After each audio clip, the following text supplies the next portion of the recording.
Hello my dear students, कैसे हैं आप। तो स्टूडेंट्स, आज हम जिस पोएम को डिस्कस करेंगे, जिस लिरिक को डिस्कस करेंगे वो है पर्सी बिश शैली का टू नाइट। बहुत ही शानदार लिरिक है। चलिए स्टार्ट करते हैं। तो सबसे पहले यहाँ पर पोइट जो है वो नाइट को एक अपील करते हैं। उन्होंने नाइट को पर्सोनिफाई किया है। नाइट पोइट को एक लिविंग बीइंग दिखती है जो कि अपनी विल के अकॉर्डिंग काम कर सकती है और वो पोइट को सुन भी सकती है। हम ये कह सकते हैं कि शैले ने यहाँ पर एक मिथ क्रिएट किया है। वो कहते हैं swiftly walk over the western wave spirit of night out of the misty eastern cave where all the long and long day night thou wooest dreams of joy and fear swift be thy flight। तो इस पहले जो paragraph है इसका मतलब ये है कि पोइट नाइट को ये अपील करते हैं कि तुम वेस्टर्न स्काई में जहां पर सूरज छुपता है तुम वहां जाकर फैल जाओ। पोइट यहाँ पर ये इमेजिन करते हैं कि जो नाइट है वो डे लाइट का जो टाइम है उसे किसी मिस्टी धुंध भरी ईस्टर्न केव में गुजारती है। सारा दिन वहां पे वो रहती है और वो उस टाइम जॉय और फियर के सपनों को बुनती है। Dreams of Joy and fear, वो जॉय और फियर के सपनों को बुनती है और यही सपने इंसान रात को अपनी नींद में सोते हैं। अगर इंसान स्वीट ड्रीम्स देखते हैं, प्यारे सपने देखते हैं तो रात उन्हें प्यारी लगती है, लेकिन अगर वो डरावने सपने देखते हैं तो रात उन्हें डरावनी लगती है। इस तरह इंसान नाइट को प्यार भी करते हैं और उसी टाइम वो नाइट से डरते भी हैं। पोइट यहाँ पर नाइट को प्यार करता है और वो उससे डरता नहीं है। वो ये चाहता है कि नाइट फटाफट बिना किसी डिले के उसके पास में आ जाए। अब हम नेक्स्ट स्टैंजा की तरफ चलते हैं। Wrap thy form in a mantle grey star inwrought blind with thine hair the eyes of day kiss her until she weird out then wander over city and sea and land touching all the with thine opiate wand come long so।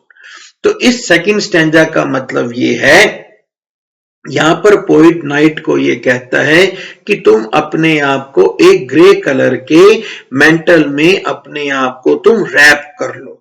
Mental मतलब होता है लबादा जो राजा महाराजा पहनते हैं। तो वो कहते हैं कि तुम अपने आप को एक ग्रे कलर के लबादे में रैप कर लो जिसके ऊपर तारे बुने हुए हों।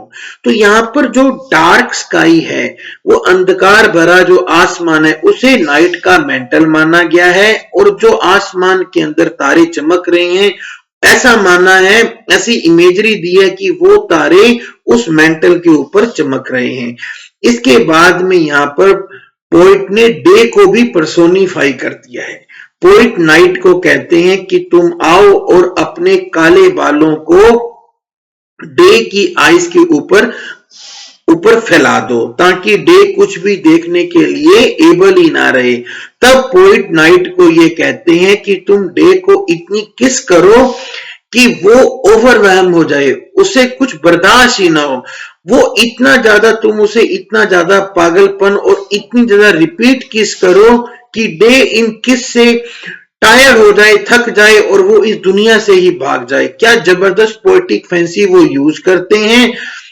वो ये मतलब मीनिंग ये है कि रात के आने के बाद दिन जो है वो इस दुनिया से चला जाता है और फिर वो कहते हैं कि तुम सबको अपने ओपिएट वैंड, ओपिएट होता है अफीम और वैंड होता है वो जादू की छड़ी जो परियों या जादूगरों के हाथ में होती है। वो कहते हैं कि हम ये मानते हैं कि नाइट के हाथों में एक जादुई डंडी है, एक जादुई छड़ी है जिसके कारण जिसके अंदर एक ऐसी पावर है कि वो जिसको टच करती है वो सो जाता है। मीनिंग ये है कि जब रात आती है तब सभी जानवर, सभी लोग जो हैं, सभी जानवर जो हैं वो सब सो जाते हैं। As I arose and saw the dawn, I saw for thee when light rode high and the dew was gone and noon lay heavy on flower and tree, and then the weary day turned to his rest lingering like an unloved guest I saw for thee। अब इस stanza का मतलब ये है कि जब मैं उठा और मैंने डॉन को देखा तो मैंने तुम्हारे लिए आह भरी।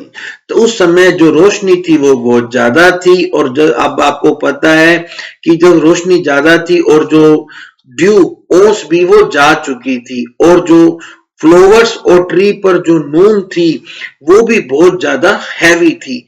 And the very day turn to his rest, और तब जो दिन थका हुआ था वो अपनी रेस्ट के लिए चला गया। और यहाँ एक बहुत शानदार इमेजरी देती है, बहुत ही इंपॉर्टेंट लाइंस है। वो कहते हैं कि जब दिन धरती पर अपने स्टे से थक गया, जब शाम की बात हो रही है। अब यहाँ पे अब आपको बाद में समझ में आएगा कि पोइट रात को सोता नहीं है, वो दिन में सोता है, क्योंकि वो रात को इतना ज्यादा प्यार करता है कि वो बाद में लास्ट स्टैंजा में ये बात आपको क्लियर होगी।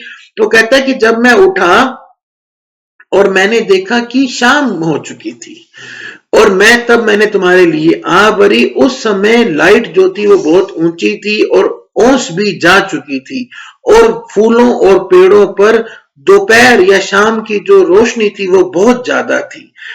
जब दिन इस धरती पर अपने स्टे से थक गया तो ऐसा लगा जैसे वो रेस्ट कर रहा था। अब हालांकि दिन कुछ समय ज्यादा रहा, मीन्स आपको पता है शाम के बाद रात आती है, तो इस टाइम को वो कहता है and the very day turn to his rest lingering like an unloved guest. जबरदस्त एप्रोप्रिएट सिमली का यूज करते हैं।